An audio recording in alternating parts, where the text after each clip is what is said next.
నువ్వు పులి గిలి అంటే తీసుకుపోయి ఆయన జూ పార్క్లో పెడతారు మళ్ళీ మనం పులి లేదు గిలి లేదు కానీ ప్రజల తరఫున గట్టిగా బరిలకు దిగాలి గిరిగీసి కొట్లాడాలి. అవతలోడు రేవంత్ రెడ్డి అయినా నరేంద్ర మోడీ అయినా భయపడకుండా కొట్లాడేటోడే తెలంగాణ బిడ్డ. గౌరవనీయులు మా తమ్ముడు సోదరుడు వికారాబాద్ జిల్లా బీఆర్ఎస్ పార్టీ అధ్యక్షుడు డాక్టర్ మెతుకు ఆనంద్ గారికి, గౌరవనీయులైన వేదికపైన ఆసీనులైన పెద్దలందరికీ, నేను ఎందుకంటే ఒకళ్ళ పేరు చెప్తే ఇంకోళ్ళు తిడతారు, అందుకే మిగతా వాళ్ళు అందరి పేర్లు చెప్పా. అందరు వేదిక మీద కూర్చున్న మహారాజులందరికీ, వేదిక ముందున్న మహారాజులందరికీ, ఒక్క ఆడబిడ్డ కూడా తీసుకురాకుండా రికార్డు బద్దలు కొట్టిన, ఒక్క చూద్దామంటే కూడా దుర్బిన్ పెట్టి చూస్తే కూడా ఒక ఆడబిడ్డ లేదేమో నాకు అర్థం కాదు. వికారాబాద్ కాన్స్టిట్యూన్సీ ఇట్లయిపోయినా అది మరి మొత్తం మొగోళ్ళ డామినేషన్ నడుస్తుందా? మరి వచ్చేదేమో మహిళా రిజర్వేషన్. మీ ఇష్టం. భయపడుతుర్రా? మరి వచ్చిన మా అన్నదమ్ములందరికీ కూడా పేరు పేరున స్వాగతం సుస్వాగతం. ఆనంద్ మామూలుగా లేదు, ఆయన ఫాలో అప్ నాతో ఒక వారం రోజుల కింద మొదలుపెట్టింది. అన్న మా వాళ్ళందరం వస్తున్నాం 5 తారీఖు అన్నాడు. నేను ఉంటలేను తమ్మి ఢిల్లీకి పోతున్నా. 5 తారీఖు 6 తారీఖు అన్నాడు. 6 తారీఖు అన్నాడు. లేదు తమ్మి ఇట్లా ఢిల్లీ పోతున్నా అని చెప్పిన. 8 తారీఖు అన్నాడు. సరే అన్న అన్నాక మళ్ళీ ఏమన్నాడు, ఆ రోజు ఇంకో వేరే ప్రోగ్రాం పెట్టినామంటే నా మీద ఒట్టే అన్నాడు.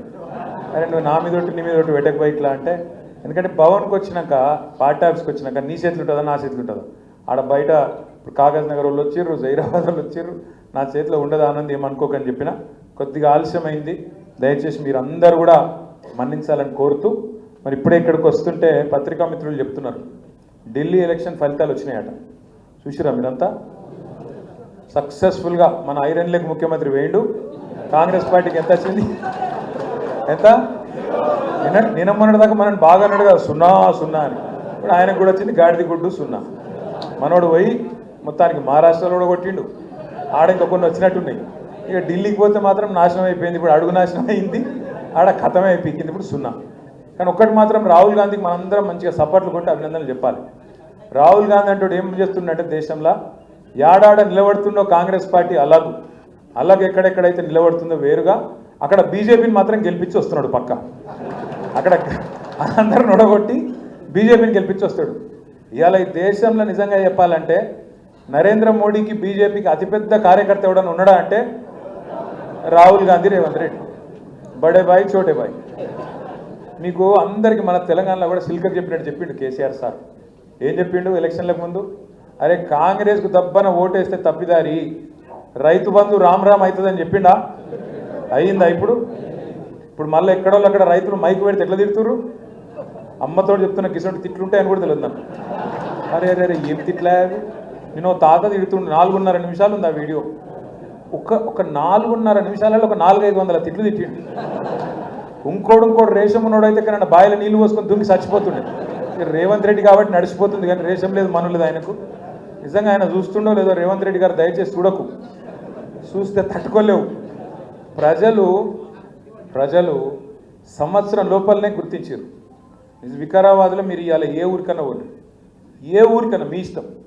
అది ప్రసాద్ సొంత ఊరు అన్నీ ఉంటుందా? కర్ణాటక. మా స్పీకర్ గారు సొంత ఊరు కంటే కర్ణాటక ఓనట వదిలే. కానీ అయితే ఏ ఊరంటే ఆ ఊరుకోండి.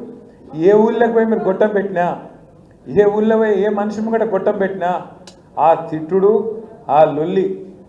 నమస్తే అక్కడ పెద్దలు శ్రీమతి సబితా ఇంద్రారెడ్డి గారికి స్వాగతం సుస్వాగతం.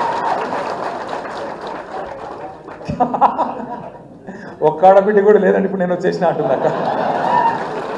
మన అక్క ఒక్కటి 1 కోటి మంది ఆడబిడ్డలు పెట్టు కాబట్టి గట్టిగా సపోర్ట్ పెట్టాలి. Thank you. అయితే సంవత్సరం కిందట నేను వచ్చిన వికారాబాద్కి వచ్చిన, మరపల్లికి వచ్చిన, ప్రచారం చేసిన, ఆనంద్ భాయ్ కోసం తిరిగిన. అప్పుడు మంచిగా ఎక్కడ పోతే అక్కడ ఉత్సాహం మాత్రం మంచిగానే కనబడుతుంది. ఈరోజు ఉన్నట్టు జోష్ ఆ రోజు కూడా ఉన్నది. ఆ రోజు కూడా నేను ఆనంద్ గెలిచిపోయిన అనుకునే పోయినా. మళ్ళీ ఏమైందో ఆఖరిలో మరి పట్నం మహేందర్ రెడ్డి వెనుపోటు ఓడిచినా ఏం జరిగిందో కానీ అయిందా? అదే గసంటోళ్ళు కొంతమంది సరే మంచిగా జరిగింది. ఎందుకంటే కుండ వలిగితే వలిగింది కానీ కుక్క బుద్ధి తెలిసినట్టు అయింది ఇప్పుడు మనకు. ఎందుకంటే లంగలు ఎవరో దొంగలు ఎవరు మనోళ్ళో, ఎవరు ఇంటోళ్ళో, ఎవరు దొంగలో ఇప్పుడు మాత్రం తేలిపోయింది. ఇక పార్టీ కూడా సబ్బు పెట్టి కడిగినట్టు మంచిగా సాఫ్ అయింది. అసంటోళ్ళు వెళ్ళిపోయినరు, నికార్సుగా కొట్లాడేటోళ్ళు మాత్రమే మిగిలినరు. పెద్దలు కేసీఆర్ గారు ఎప్పుడు చెప్తుంటారు, ఏ సంస్థలనైనా ఏ పార్టీలనైనా రెండు రకాల వ్యక్తులు ఉంటారు. ఒకటి పోరాటవాదులు, అంటే ఫలితం ఎట్లున్నా ఎవరు అవతల ఎంత శక్తివంతుడున్నా మా సబితక్క లెక్క మొన్న మీరు చూసింటారు మహేశ్వరంలో కాంగ్రెస్ వాళ్ళు అవమానిస్తే ఆడబిడ్డను లేదా అవతలోడు అధికారంలో ఉన్నాడు అని ఆలోచించలేదు.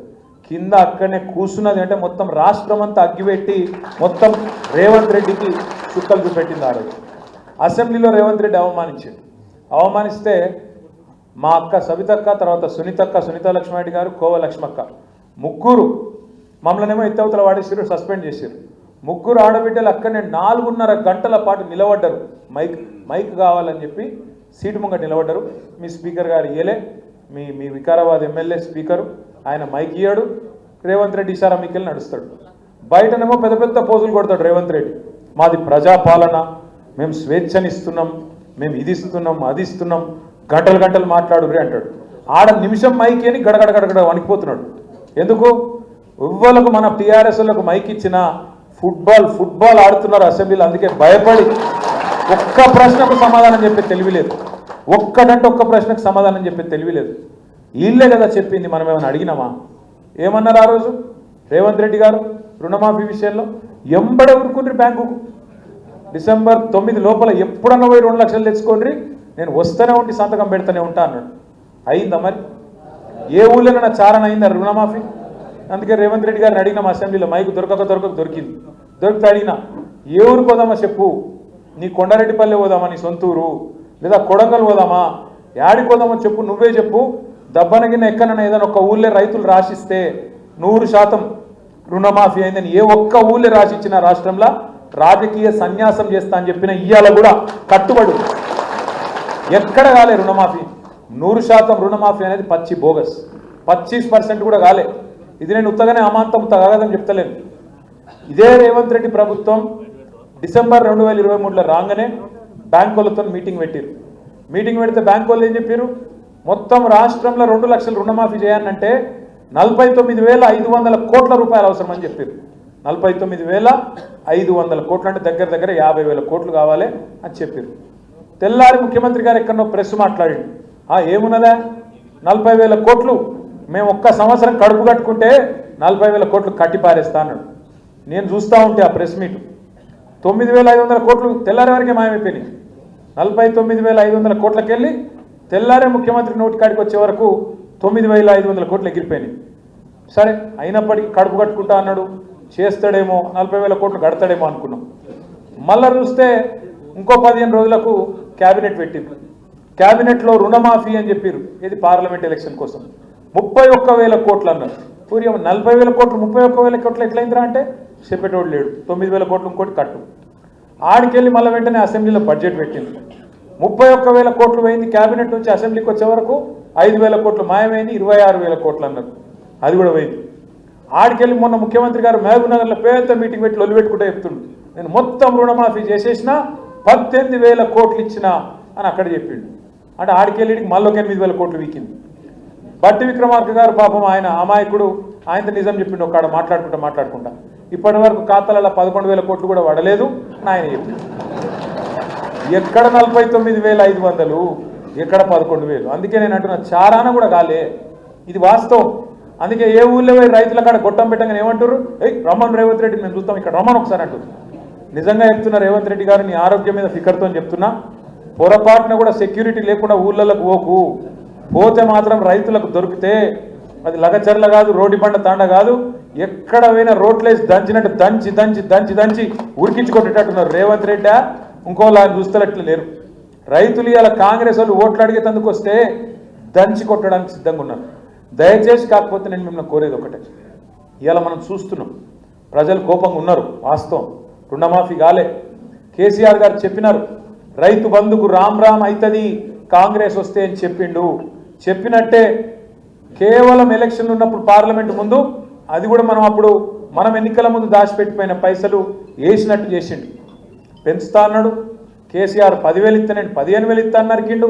కానీ మళ్ళీ ఆఖరికి ఆ 7,600 కోట్లు ఏదైతే కాంగ్రెస్ వాళ్ళే ఆపినరో ఎలక్షన్ల ముందు ఎన్నికల కమిషన్కు ఉత్తరాలు రాసి ఒక గవే పైసలు 4 నెలలు సతాయించి పార్లమెంట్ ముంగట వేసినట్టు చేసిండు. మళ్ళీ అప్పటి నుంచి ఇప్పటివరకు రూపాయి ఇయ్యలే. అప్పటి నుంచి ఇప్పటి వరకు రూపాయి కూడా వడలే. మళ్ళీ మొన్న అన్నాడు టకీ టకీమని ఇస్తా అన్నాడు. ఎందుకంటే కేసీఆర్ టింగు టింగు అన్నాడు కానీ నేను టకీ టకీ అంటా అని టకీ టకీ అన్నాడు. మేము అనుకుంటే నిజంగానే పడతాయేమో కాదేదో భూములను పెట్టిండట. ఇక్కడ మీ రంగారెడ్డి జిల్లా భూములే 10,000 కోట్లు అవి తనక పెట్టి తెచ్చిండట. మరి ఆ 10,000 కోట్లకి నేర్తాడేమో నిజంగానే రేవంత్ రెడ్డి మంచోడు అయిందేమో నేను అనుకుంటే. తెల్లారి వరకు 26 జనవరి ఉన్నది, ఈరోజు సెలవు ఉంది బ్యాంకులకు. మీరు తెల్లారు లేచే వరకే ఫోన్లు మోగుతూనే ఉంటాయి, టకీ టకీ అంటే అన్నాడు. పడ్డాయా మరి టకీ టకీ? పడ్డాయా? టకీ లేదు, టుకీ లేదు, ఏది దిక్కు లేదు. పడ్డదా తులం బంగారం టకీ టకీమని? పడ్డదా 2,500 టకీ టకీమని? 4,000 పెన్షన్లు పడ్డాయా ముసలోళ్ళకు టకీ టకీమని? మరి చెప్పాలన్నా వద్దా ఇవన్నీ మనం ఊళ్ళల్లో? దయచేసి నేను మిమ్మల్ని కోరేది ఏంటంటే, రాజకీయాల్లో అప్పుడప్పుడు గెలుస్తాం, అప్పుడప్పుడు ఓడతాం. ప్రజలు మనకు 2 సార్లు అవకాశం ఇచ్చారు. 2 సార్లు వికారాబాద్ ఎమ్మెల్యే గెలిపించారు. మనకు 14 గెలిపించారు, 18 గెలిపించారు.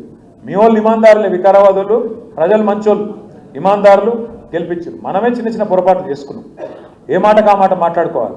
మనమే చిన్న చిన్న తప్పులు చేసుకున్నాం. కొంతమంది కలుపుకపోయేది ఉండే, కలుపుకపోలే. కొంతమందిని అట్లా కాదు ఇట్లా అనుకున్నాం, చిన్న చిన్న మిస్టేక్స్ చేసుకున్నాం. తక్కువ తేడాతో ఓడిపోయినాం, ఎక్కువ తేడా ఏం కాదు. ఆనంద్ కూడా బ్రహ్మాండంగా పనిచేసిండు. వాస్తవంగా మాట్లాడాలంటే డాక్టర్ మెతుకు ఆనంద్ గారు రాజకీయాల్లో గతంలో లేకపోయినా నిజాయితీ గల్లోడు, మంచి మనిషి, కరప్షన్ లేదు, ఇంకోటి లేదు. భగవంతుని దయ వల్ల మంచిగా అన్నీ ఉన్నాయి. ఆయన అందంగా ఉంది, అందం కూడా ఉన్నాడు, స్మార్ట్ ఉంటాడు, ఐశ్వర్యం ఉంది, అన్నీ ఉన్నాయి. మంచిగా ఇట్లా సంపాదించి పెట్టే భార్య కూడా ఉంది. కాబట్టి సబిత గారు ఉంది, ఆమె కూడా మంచి డాక్టర్, ఆమె హస్తవాసి మంచిదట. మంచిగా ఆమె ఎలక్షన్లో తిరుగుతుంది, మళ్ళీ ఇంటికి పోతే వంట చేసి పెడుతుంది, మళ్ళీ మీదికి వెళ్ళి పైసలు ఇచ్చి మళ్ళీ బయటికి పంపుతుంది. కాబట్టి ఇక మనోడు అదృష్టవంతుడు ఆ రకంగా కూడా. ఇంత అందుకే ఎన్నడూ కరప్షన్ కూడా చేయలే, చెడ్డ పనులు చేయలే, గలీజ్ పనులు చేయలే. కానీ ఒక్కటి ఉన్నది ఆనంద్తో, ముక్కు సూటు మనిషి. ఏమైనా అపాయింట్మెంట్ లేకుండా ఎందుకు వచ్చే ఉంటాడు అప్పుడప్పుడు, అంతేనా? అదొక్కటి మార్చుకోవాలి, లౌక్యం నేర్చుకోవాలి, అంతేనా? నేను చెప్పింది నిజమైతే కూడా సపోర్ట్ కూడా చెప్పు మీ ఎమ్మెల్యే గారు. సార్కు ఆయన బాగా నచ్చితేనే జిల్లా పార్టీ ప్రెసిడెంట్ చేసి తమ్ముడు నువ్వు నడుపు, నీకు మంచి భవిష్యత్తు ఉంది, తప్పకుండా మంచిగా నడుపు అని చెప్పి ఆశీర్వదించి పంపిండు. నేను అనుకున్నాం మనం మీ మరపల్లిలో వికారాబాద్లో అక్కడ వచ్చిన జనము, ఊరేగింపు, ఉత్సాహం చూస్తే నేను కూడా అనుకున్నా ఖచ్చితంగా గెలుస్తాం వికారాబాద్ అని. సరే కారణాలు ఏమైనప్పటికీ కొద్దిగా తేడాతోని 6-7 వేలతోని కింద మీద అయింది. అయినంత మాత్రం నా భయపడేది లేదు, బాధపడేది లేదు. 2 సార్లు ప్రజలు మనకు గవర్నమెంట్ ఇచ్చిర్రు, 2 సార్లు వికారాబాద్ ఎమ్మెల్యే గెలిపించారు. మనం కూడా దానికి తగ్గ విధంగా వాళ్ళ రుణం తీసుకునే ప్రయత్నం చేసినాం. వికారాబాద్ జిల్లా కావాలనేది మీ ప్రాంత ప్రజలది ఇయ్యాలని కల కాదు, 4-5 దశాబ్దాల కల. ఇంద్రారెడ్డి గారు ఉన్నప్పటి నుంచి మేము వింటున్నాం. అప్పటి నుంచి ఏది వికారాబాద్ జిల్లా కావాలి, వికారాబాద్ జిల్లా కావాలి, సిద్దిపేట జిల్లా, మంచిర్యాల జిల్లా, వికారాబాద్ జిల్లా, సూర్యాపేట జిల్లా, ఇవన్నీ ఎప్పటి నుంచో ఉన్న డిమాండ్. అల్టిమేట్గా వికారాబాద్ను జిల్లా చేసిన నాయకుడు ఎవరు? కేసీఆర్. ఇది మనం యాద్ చేయాలి ప్రజలకు. వికారాబాద్లో హైదరాబాద్ పక్కనే ఉంటుంది, కానీ వికారాబాద్లో ఒక మెడికల్ కాలేజ్ లేకుండే, నర్సింగ్ కాలేజ్ లేకుండే. కానీ డిగ్రీ కాలేజ్ కూడా వస్తుందో రాదో అనుకునే పరిస్థితుల్లో ఒక మెడికల్ కాలేజ్, నర్సింగ్ కాలేజ్ వికారాబాద్కి ఇచ్చింది ఎవరు? ప్రజలకు యాద్ చేయాలి. సరే ఇంకా కొన్ని పనులు మిగిలిపోయిండే, కరెక్టే. అక్క చెప్తుంది, నిన్నగాక మేము ఢిల్లీ పోయింటిమి, అది ఆడ ఢిల్లీలో కొంతమంది మంత్రులను కలిసి మన పార్టీ తరఫున మన రాష్ట్రం కోసం 4 మంచి మాటలు చెప్పొద్దామని పోయినాం. అక్క అంటుంది, మనం ఒక్క చిన్న తప్పు చేసినామంటే అనంతగిరిని కొద్దిగా మనం గట్టిగా చేసేది ఉండే, గట్టిగా చేస్తే మా పిల్లగాళ్ళకు ఆడ మంచి ఉద్యోగాలు వస్తుండే, బాగుండే అని ఒక మాట అన్నది. నిజంగానే అది చేసేది ఉండే, ఏ కారణం చేతనో కొంత మిస్ అయినాం. మళ్ళా తప్పకుండా చేసుకుందాం, ఆ విషయంలో అనుమానం అవసరం లేదు, తప్పకుండా చేసుకుందాం. దాంతోపాటు పాలమూరు రంగారెడ్డి ఎత్తిపోతల పథకం మరి దగ్గర 90% పూర్తయింది. కానీ వీళ్ళే, ఈ కాంగ్రెస్ వాళ్ళే కేసులేసి ఆపి ఎంత చేసినా కూడా 90% పూర్తయింది. మొత్తం మధ్యలో రిజర్వాయర్లు పూర్తయినాయి, కింద పంప్ హౌస్ పూర్తయింది. కేసీఆర్ గారు పోయి ఒక పంపు కూడా నార్లాపూర్ కాడ చాలు కూడా చేసింది. కానీ మన రంగారెడ్డి దాకా ఏదైతే, వికారాబాద్ దాకా ఏదైతే నీళ్లు రావాలనో వాటికి సంబంధించి కొంత ఆలస్యమైన మాట వాస్తవం. తప్పకుండా దాన్ని కూడా మళ్ళా మన ప్రభుత్వం వచ్చినాకనే మళ్ళీ నీళ్ళు వస్తాయి వికారాబాద్. ఇది కూడా ఖచ్చితంగా గ్రామాల్లో మనం చెప్పాలి. ఎందుకంటే కాంగ్రెస్ వాళ్ళు ఏ పనులు చేస్తారో మీకు తెలుసు, నాకు తెలుసు. ఏం పనులు చేస్తారు? కమిషన్లు వచ్చే పనులే చేస్తాడు. అందుకే మొన్న మా చెల్లె మంచిగా అన్నది, కేసీఆర్ నువ్వు కట్టలేకుండా నడువు అన్నాడు రేవంత్ రెడ్డి. కేసీఆర్ నువ్వు కట్టలేకుండా నడువు అన్నాడు. అంటే ఒక చెల్లె అన్నది, కేసీఆర్ కట్టలేకుండా నడుస్తాడు కానీ నువ్వు కమిషన్ లేకుండా ప్రభుత్వం నడుపురా నాయన అని చెప్పి. ఇవాళ రేవంత్ రెడ్డి ప్రభుత్వం అంటే ఏంటంటే మొత్తం ఒకటే పనులు ఉన్నారు మంత్రులు, ఎవరి దుకాణం వాళ్ళు తెరిచిర్రు, ఇక దొరికిందే దంచుడే దంచుడు, అది ఒక్కటే స్కీమ్ నడుస్తాను. రాష్ట్రంలో రియల్ ఎస్టేట్ మొత్తం నాశనం చేసిండు. కరెక్టా కాదా? పక్కానా? లేకపోతే మీరు బాగా అక్కడ బాగా రియల్ ఎస్టేట్ వికారాలు పెట్టుకొని మీకు దిష్టి కొడుతుందని చెప్పి ఏమైనా తప్పు చెప్తుర్రా? రియల్ ఎస్టేట్ రంగారెడ్డిలో, వికారాబాద్లో, మేడ్చల్లనే కాదు, మా సిరిసిల్లలో కూడా డామ్ అన్నది. రియల్ ఎస్టేట్ అంటే చాలా మంది ఏమనుకుంటారంటే పెద్ద పెద్ద భూములు ఉన్న ఆసాంలే లాభపడతారేమో అనుకుంటారు. కాదు, ఒక్కొక్క ఊళ్ళే వందల మంది పిల్లలు ఉన్నారు రియల్ ఎస్టేట్ మీద ఆధారపడి బతికే పిల్లలు. వాళ్ళందరూ పొట్టగొట్టిండి ఇవాళ రేవంత్ రెడ్డి. వాళ్ళు కూడా మంట మీదే ఉన్నారు, రైతులు మంట మీదే ఉన్నారు, ఈ రియల్ ఎస్టేట్ పిల్లలు మంట మీదే ఉన్నారు. మహిళలు 2500 ఎత్తా అని చెప్పిండు. ఏది 100 రోజుల్లో 6 గ్యారంటీలు అమలు చేస్తా, గ్యారంటీ కార్డులు, దాని మీద సంతకాలు, వీళ్ళ మొగాలకు అఫిడవిట్లు, దేవుళ్ళ మీద ఓట్లు, ఇన్ని పెట్టి గెలిచిరు. మరి ఒక్కటన్నా అమలైందా ఇప్పటికీ? ఒకగా బస్సు, ఇక ఆ బస్సు ఎంత అందంగా ఉందో నాకంటే బాగా మీకేరు. అందులో పోతే టికెట్ కొన్న మొగోళ్ళకేమో జాగలేదు, లేడీస్ ఏమో ఇలా సీటు కోసం కొట్టుకునే పరిస్థితి వచ్చింది. అదేమో అందం ఉందంటే అది కూడా చక్కగా లేదు. అక్కడుంది. ఇంతకు మునుపు ఎవరన్నా లేడీస్ వస్తే కుసోమ్మ అని చెప్పి సీట్ ఇద్దరు, ఇప్పుడు ఇక లేసే పరిస్థితి కాదు, మాకే దిక్కులేదు, మేమేడ పోవాలన్నట్టున్నది కథ. వాస్తవం ఏంటి అంటే ఈ లేని తాకట్లన్నీ పెడుతున్నాడు రేవంత్ రెడ్డి. ముసలి వాళ్ళకు పెన్షన్ 2000 కాదు 4000 తెస్తా అన్నాడు. కానీ ఏం చేసిండు? 2 నెలల పెన్షనే ఎగ్గొట్టిండు కదా, 2000దే 2 నెలలు ఎగ్గొట్టిండు. ఇవన్నీ ఎందుకు చెప్తున్నా మీకంటే మీకు తెలియదని కాదు, మీకు నాకంటే బాగా తెలుసు. మీరు ఇప్పుడు నేను మైక్ ఇస్తే ఒక్కొక్కరు గంట సేపు చెప్తారు నాకంటే బాగా. చూస్తున్నారు కదా ఊళ్ళలో ముసలోళ్ళు ఎట్లా మాట్లాడుతారు, మైక్ పెడితే దంచి కొడుతురు, మనకంటే ఎక్కువ కొడుతురు. ఎందుకు చెప్తున్నా ఇదంతా అంటే ఖచ్చితంగా మీకు తెలుసు, నాకు తెలుసు, రేవంత్ రెడ్డి గారికి కూడా తెలుసు. ఎందుకంటే వాళ్ళ టైం అయిపోయింది, హనీమూన్ పీరియడ్ అయిపోయింది, ఇక మళ్ళీ లేవది పార్టీ అనేది అర్థమైంది. రేవంత్ రెడ్డి పుణ్యానం ఒక 15 ఏళ్ళు కాంగ్రెస్ మాత్రం మళ్ళా తెలంగాణలో ఓట్లు అడిగే పరిస్థితి కూడా లేదు అనే మాట కూడా తెలుసు. కానీ మనందరం అట్లా అని చెప్పి ఎక్కడోళ్ళం అక్కడ మళ్ళా గెలిచిపోయినామని ఇంట్లో వండుకుంటే మళ్ళీ ఇప్పటి లెక్క మోసం జరుగుతుంది. అందుకే దయచేసి నేను మిమ్మల్ని కోరేది ఏంటంటే వికారాబాద్లో 6 మండలాలు ఉన్నాయి. 6 ఉన్నాయా? 6 జెడ్పీటీసీలు, 6 ఎంపీపీలు ఉన్నాయా? మరి ఎలక్షన్ ఇంకో 15 రోజుల్లో వస్తుందట, 10-15 రోజుల్లోనే ఎలక్షన్ డిక్లేర్ చేస్తారట. మరి ఎలక్షన్లకు రాగానే మళ్ళా నేను ఆనంద్కు దగ్గర, నేను సవితక్కకు దగ్గర, నేను ఫలానోళ్ళకు దగ్గర, కాబట్టి నాకే టికెటు, అవతలతో ఇంకెవడన్నా మంచోడు నాకంటే మంచోడు ఉన్నా నాకే కావాలి, నాకు ఇస్తేనే పార్టీ మంచిది, లేకపోతే చెడ్డది అంటే మళ్ళీ మొదటికే మోసం వస్తుంది. దయచేసి నేను మిమ్మల్ని కోరేది ఒకటి, 6 జెడ్పీటీసీ టికెట్లు ఉన్నాయి, 6 మందికి బీఫామ్ వస్తుంది. ఒక్కొక్క మండలంలో 10 మంది అడుగుతారు, బరాబర్ అడుగుతారు, హక్కు. కానీ నా పార్టీలో నేను పనిచేసినా గెలిచే అవకాశాలు ఉన్నప్పుడు తప్పకుండా నాకు రావాలి అని కోరుకుంటూ వాళ్ళు ఉంటారు. కానీ పార్టీ అన్నప్పుడు అన్నీ చూసుకోవాలి, బ్యాలెన్స్ చూసుకోవాలి. అందులో అన్ని కులాలు రావాలి, బీసీలు రావాలి, ఓసీలు రావాలి, అందరు రావాలి, ఎస్సీలు రావాలి, ఎస్టీలు రావాలి, అందరు రావాలి. కాబట్టి ఒక్కొక్కరికి అప్పుడప్పుడు టికెట్ రావచ్చు, రాకపోవచ్చు. 10 మంది అడిగితే ఒకరికి వచ్చింది కదా అని చెప్పి 9 మంది ముఠా కట్టి వాడిని ఓడగొడదాం రాబాయి, సరే ఫస్ట్ అయితే వాడిని కొడదామని చెప్పి మనోనే పొడిచిరనుకో ఇంకెళ్ళి మళ్ళీ ఏమవుతుంది, మళ్ళీ మెత్తుకోవాలంత కథ అవుతుంది. పట్నం మహేందర్ రెడ్డి ఏం చేసిండో మళ్ళీ దానికి దీనికి తేడా ఏముంటుంది మరి? అందుకే దయచేసి నేను మిమ్మల్ని కోరేది ఏంటంటే ప్రజల్లో మనకు అనుకూలమైన వాతావరణం ఉంది.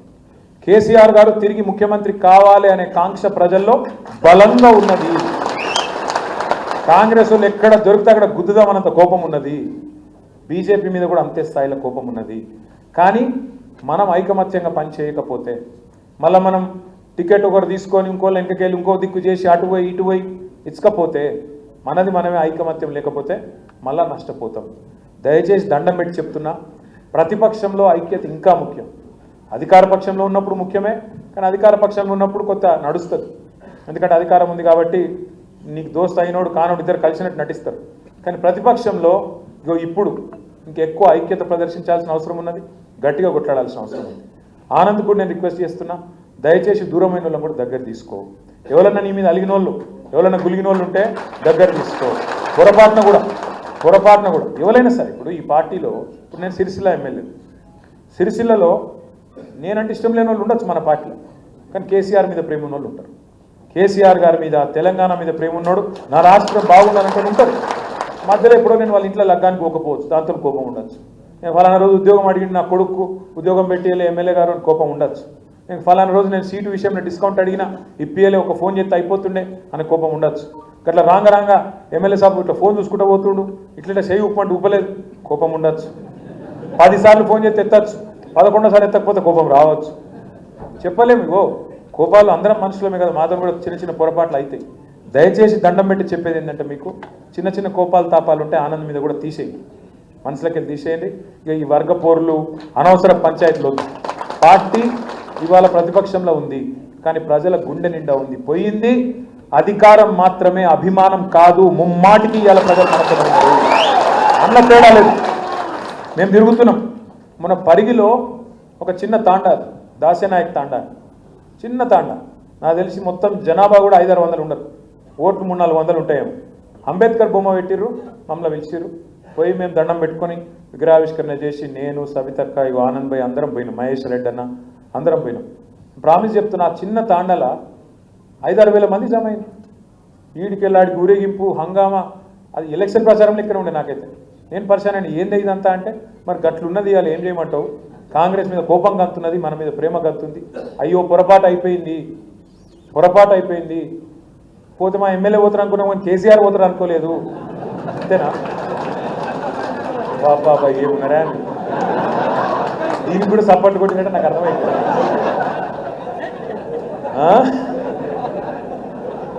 పోతే మా ఎమ్మెల్యే పోతారు అనుకున్నాం, కేసీఆర్ పోతారు అనుకోలేదే. ఇక మరి మీ ఎమ్మెల్యేలందరూ వెనక కేసీఆర్ ఎట్లుంటాడు నాకు అర్థం కాదు. కాబట్టి మనందరం కూడా ఇక గవర్నీ అందుకే ఇవన్నీ నేర్చుకోవాలి, ఒక్కొక్కటి నేర్చుకోవాలండి. మా ఎమ్మెల్యే పోతే కేసీఆర్ కూడా పోతాడు, ఎమ్మెల్యేలు ఉంటేనే కేసీఆర్ ముఖ్యమంత్రి అవుతాడని నేర్క కావాలి మనకు కూడా. రెండవది, ఏమనుకున్నాం పార్లమెంట్ ఎలక్షన్లో, ఈ ఎలక్షన్ మనది కాదు, అది వాళ్ళిద్దరి మధ్య నడుస్తుంది అనుకుని మనోళ్ళు కూడా కొంతమంది అటు ఇటు అయింది. ఏమైంది మరి? ఇవాళ 8 మంది వాళ్ళు, 8 మంది వీళ్ళు. చిన్నప్పుడు మనకు స్కూల్లో లెక్కలు చెప్తారు, 8 + 8 ఎంత? 16.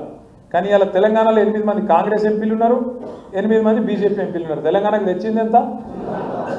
అందుకే 8 + 8 ఎంత? గుండు 0. మొన్నటిదాకా ఎగిరింది కదా రేవంత్ రెడ్డి, గుండు 0 అని. ఇప్పుడు ఢిల్లీలో కాంగ్రెస్కి వచ్చింది ఎంత? అందుకే ఎగిరద్దు. పెద్దలు ఏమంటారంటే, విజయం వచ్చినప్పుడు పొంగిపోవద్దు, అపజయం వచ్చినప్పుడు కుంగిపోవద్దు. అందుకే మనం ఓడిపోయినంత మాత్రాన బేజారు కావద్దు, గెలిచినామని చెప్పి నీళ్ళు కద్దు. గెలిచినాక మమ్మల్ని మించినోడు ఎవడలేడు, నేను 30 మార్కాను 32 మార్కాను నడవదు. రేపు కూడా ఇట్లే ఉండాలి, ఇవాళ కూడా ఇట్లే ఉండాలి. మీకు దండం పెట్టి చెప్తున్నా, దయచేసి కలిసికట్టుగా కదులుదాం. మనం కలిసికట్టు కదిలితే 6 మండలాలు వికారాబాద్లో స్పీకర్ గారి కాన్స్టిట్యున్సీలనే కొట్టి కాంగ్రెస్ ప్రభుత్వం మీద ఎంత వ్యతిరేకతతో మొత్తం ఢిల్లీకి చెప్పే అవకాశం మీకు. కొడంగల్లో కొట్టినాం అనుకో 5-6 కాన్స్టిట్యున్సీ. ఎల్లుండి పోతున్నాం మేమందరం కొడంగల్లో. వస్తారా మీరు? లేదా ఆడికి వస్తారట? రైట్, చలో కొడంగల్ అందరం పోదాం. ఎందుకంటే వాళ్ళు వచ్చి మన వాళ్ళ దగ్గరికి పోదాం. పోయి అక్కడ లగచర్ల తాండా ఏమైంది, రోటిబండ తాండా ఏమైంది, హకీంపేట ఏమైంది, అక్కడనే మాట్లాడదాం. రేవంత్ రెడ్డి ఇలాకాలనే, ముఖ్యమంత్రి కాన్స్టిట్యున్సీలనే అందులోకే పోదాం, అక్కడనే అడుగుదాం. మరి ప్రజలు ఎవరికి ఓటేయాలనో వాళ్ళనే చెప్పమందాం. మిమ్మల్ని కూడా నేను కోరేది అంటే, 6 మండలాలు ఉన్నాయి, ఒక మున్సిపాలిటీ. మీరు దయచేసి ఇంట గెలిచి రచ్చ గెలవాలి. మీ నాయకుడు, మీ ఇన్ఛార్జి జిల్లా పార్టీ ప్రెసిడెంట్, ఆయన తాండూరు తిరగాలి, పరిగి తిరగాలి, అక్కడ తిరగాలి, ఇక్కడ తిరగాలి. కానీ మీరు ఎక్కడోళ్ళు అక్కడ. మీరు కనుక మండలాల వారీగా సమన్వయంతో పనిచేస్తే రేపు ఎంపీటీసీలు, సర్పంచులు, జెడ్పీటీసీలు, రేపు మనోడే జిల్లా పరిషత్ చైర్మన్ అయిననుకో, మళ్ళీ వికారాబాద్ జిల్లా పరిషత్ మీద మన జెండా ఎగిరింది అనుకో, తప్పకుండా రేవంత్ రెడ్డి ప్రభుత్వానికి స్పీకర్ గారికి చెక్ పెట్టినట్టు అవుతుందా కాదా? ఒక గది మన లక్ష్యం కావాలి. ఇప్పుడు ఎదురుగా ఈ ఎలక్షన్ ఉంది, ఈ 4 ఏళ్ల తర్వాత ఆ ఎలక్షన్ ఉంది, అప్పటి సంగతి అప్పుడు చూసుకుందాం. కానీ క్రికెట్లో చెప్తారు కదా, నెక్స్ట్ బాల్ ఆడాలి. ఫస్ట్ ఈ నెక్స్ట్ బాల్ ఆడాలని అవుట్ కావద్దు, అటెన్క నెక్స్ట్ ఓవర్ ఆడాలి. కాబట్టి నెక్స్ట్ బాల్ ఇప్పుడు మనకు ZPTC, MPTC, sarpanch election, municipality ఉన్నాయి. వీటిలో కొడదాం, తప్పకుండా ఐకమత్యంగా ముంగటికి పోదాం. ఆనంద్ని కూడా మళ్ళొక్కసారి నేను కోరుతున్నా, దయచేసి వేరే అనుకోకండి. మంచి వాళ్ళని చూడండి, గుర్తించండి. నావాడు నీవాడు కాదు, గెలుపు గుర్రాలు, ఖచ్చితంగా గెలిచేటోళ్ళు, సామాజిక సమీకరణలు, అవతలలో ఎవరిని పెడుతురు, మనం ఎవరిని పెట్టాలి ఆలోచించుకొని ఒప్పి. ఎవరైనా నారాయణ అనుకో, 10 మందిని కూర్చోబెట్టి 10 మంది టికెట్ పెడితే ఒప్పించి అన్న నీకు ఇంకో పోస్ట్ ఇస్తా, రేపు గవర్నమెంట్ వచ్చినాక నామినేటెడ్ ఇస్తా, లేదా పార్టీ పదవి ఇస్తా అని చెప్పి మెప్పించుకొని సీనియర్లను కూడా ముంగట కూర్చోబెట్టుకొని, విశేషమైన అనుభవం కలిగిన వాళ్ళు ఉన్నారు ఆనంద్ మన పార్టీలో. పెద్ద మనుషులు ఉన్నారు, ప్రతి మండలంలో ఉన్నారు.